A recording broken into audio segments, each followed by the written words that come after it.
Hey everybody, welcome back to another Nature's Always Right episode. Today I'm going to show you how I set up my pig paddock with all electric fencing. I'll explain the different pieces of it and how it works, and I'll even introduce you to my brand new pigs. So here's all the different components that I'm using to build my fence. Many of these things can be used for any setup. So first you have your Energizer. This is by Speedrite, and this one's pretty cool. You can hook it up to the wall, which I'm doing, so you got to go to a GFCI. And then you can also run this off battery or solar if you want it as well. 6 joule output, so very hot, and this can be run on a really big farm too. But if I eventually fence in my whole 16 acres at some point, this could do the entire farm. So coming off this, we have ground, half voltage, and full voltage, depending on what you want to run. So the ground, we're going to run a fencing double insulated wire, and you can't just use a home wire. This needs to be rated for high voltage, so make sure you can't just use any old wire.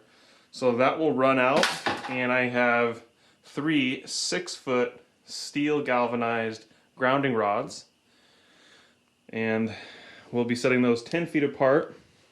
Those just complete the circuit to enable a good shock on there. Some other things in here that I ordered. I may not need all of these things, but I wanted them just, in case I needed them, right? So these are little jumper cables. You can take a hot wire and make another wire hot with it really easily.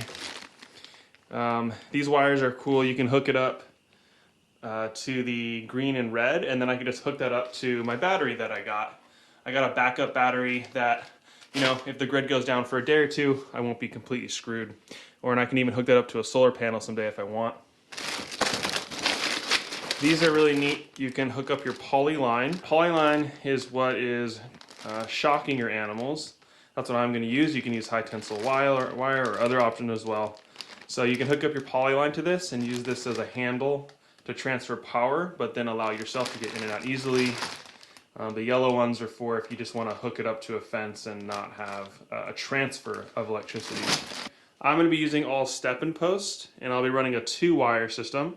And I also have some pig netting with me as well that I borrowed from my buddy Kyle at Forest Fed Farm. I'm really interested to just run the 2-wire and see how that works as well. So these step-in posts are also really important and just good to have for any system that you're going to use, since these can be used as a temporary fence or a temporary pathway or whatever you need. You can put up a fence really quick with these, but they're temporary. So those are the basic things that you may need for your fence, and that's what I'm using.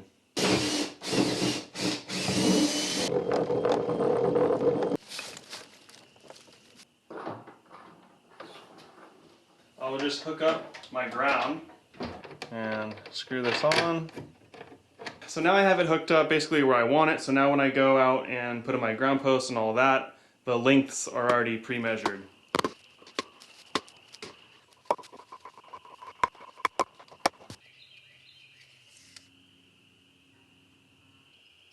Okay, so for my grounding rods, I'm using my insulated wire. And to strip this, because it's double insulated and pretty thick, just been using these wire snips because they can't actually snip through the wire on the inside. And I just cut around and you just rip it off. So now we're just going to slide the wire in and bend it down. This is the middle rod, and it'll go down to the end rod there. So same thing on this. Let's bend it forward. I want to try to have these hooks touching, just like that. So now they're touching the rod and they're touching each other, and that's how it should be set up.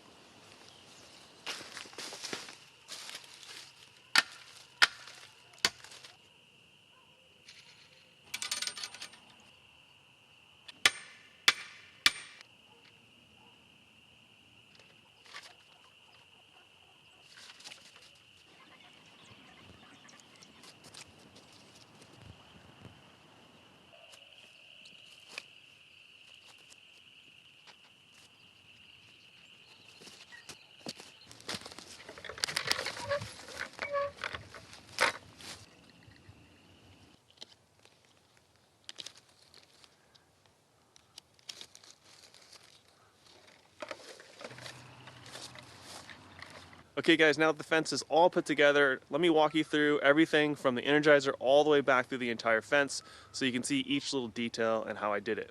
The electric fence works by doing pulses of electricity, so it's not constantly running. That saves power and prevents possible fire if you're just doing a constant voltage all the time. So now this comes out of the house, and that's my hot wire, and I just very simply connected that to some poly.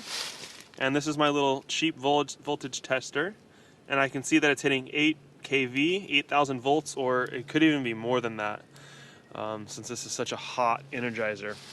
Now what I did is, I'm running all of my power now off of this poly wire. So this is going to be like my main hotline that I attach all my paddocks to. So I brought this back to a T-post, and it's hot on both sides because I plan on connecting another poly line to that, and I will run my power off that way as I continue to move the paddocks this direction. These are my grounding wires. Then each one needed to be 4 feet in the ground, get a really good strong ground connection. And then I just have my power line running on my step-in posts. So now all that runs to here, and here's my paddock. So what I have here is my hot wire going to this handle. The handle just transfers the power. That's running just to the netting, but if you can see now I have those little clamps, and I'm going to connect that back to here. And now my 2 line is hot, and then I can use my little tester, hitting at 8. And I want at least 5,000 volts for pigs, and you want it to be really hot, from what everyone tells me. Really hot, so if they'll get shocked and they'll never want to go near the string again. And that way they always know if they see those lines, they got to stay away, and then they become very well trained to it. So because these pigs are coming to a new area, we wanted to be extra safe and have both so that they don't escape. And eventually, once they're really used to the area, I'm going to take away the pig netting and then just run the 2 wire and see how I like that system. So I'm going to experiment with the pig netting as well as just building your own, because if you can just do a 2 wire system like this, it's way cheaper and it's infinitely customizable. So now let's turn this off. So to turn it off, all I got to do is take this off, take this off, and now this is completely off. So something that I learned with my buddy Kyle, who raises pigs, you always want to think about the entrance to the paddock and the exit. So where are they coming in, and then where are they going to go next? This is the next paddock where they're going to go. My 2 nettings meet here. This can open up into the next paddock that I'll set up. I did the same exact idea. They're split into 2 nets, just like I'm using 2 sets of the pig netting. So it starts here and it goes all the way around to the other side where I've tied it off. Then I tie a new one again, comes all the way around so that they're in halves. So this half of the net's connected and this half is connected. To send voltage between each line, I just cut off a little bit of the poly wire, tied it together. And that way, when I'm able to lift this up and open it up to let the pigs through. So when they go into the next paddock, I can do that. And then over there, when they come in, I will open it up for them as well and be able to close it really quickly. So what my hope for this little 2-line system is that I'll be able to take it down really easily, just like the pig netting.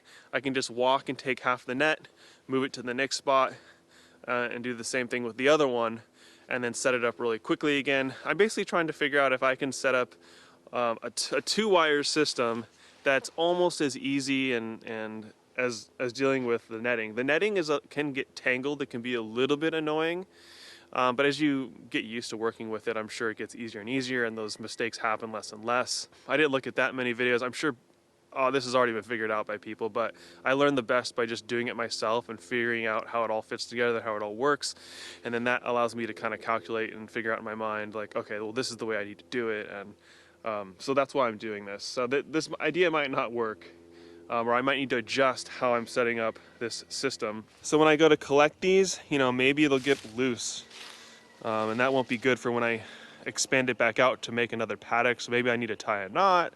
I don't know. I'm gonna have to go through a couple cycles of changing the paddocks to really see what I like. And then I'll either just stick with the pig netting or I'll just do 2-wire.